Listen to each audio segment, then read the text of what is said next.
তৃণমূলের ছাত্র পরিষদের সভাপতি বিক্রমজিৎ সাউকে আগামীকাল সিউড়ি থানায় হাজিরার নির্দেশ দিয়ে নোটিশ পাঠানো হয়েছে সিউড়ি থানার পুলিশের পক্ষ থেকে।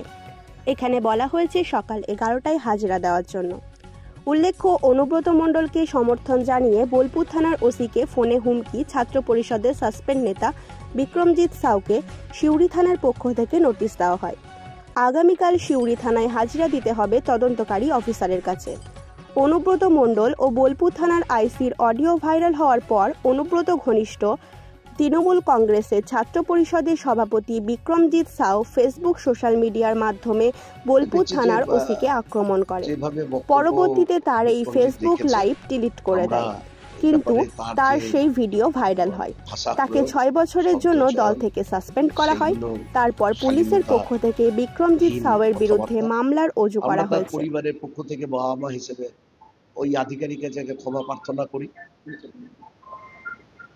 যে আমাদের নিজেদের আমরা খুব লজ্জিত এই ঘটনায়, যেভাবে বলা হয়েছে বা যাই করেছে আমরা লজ্জিত, মর্মাহত, এবং পুলিশ আধিকারিকের কাছে আমরা ক্ষমা প্রার্থনা করছি।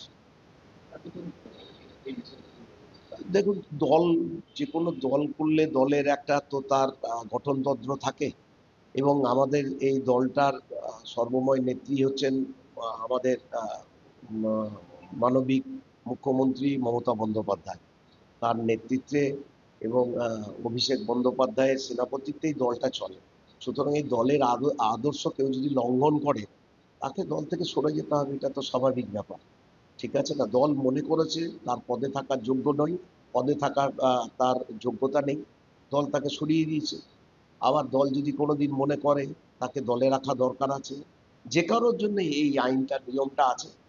সুতরাং দল মনে করেছে তাই তাকে সরে যেতে হয়েছে, দল মনে করেছিল তাই তাকে আনা হয়েছিল। এখন অব্দি আমরা হাতে কিছু পাইনি, হাতে পাই, ঠিক আছে। তারপরে না, হয়তো আপনাদের কাছে শুনলাম এরকম একটা কিছু নোটিশ ফোটিশ হয়েছে, তো আমি এখনো সেটা কিছু জানি না, কিছু পাইনি, পেলে নিশ্চয়ই জানাবো।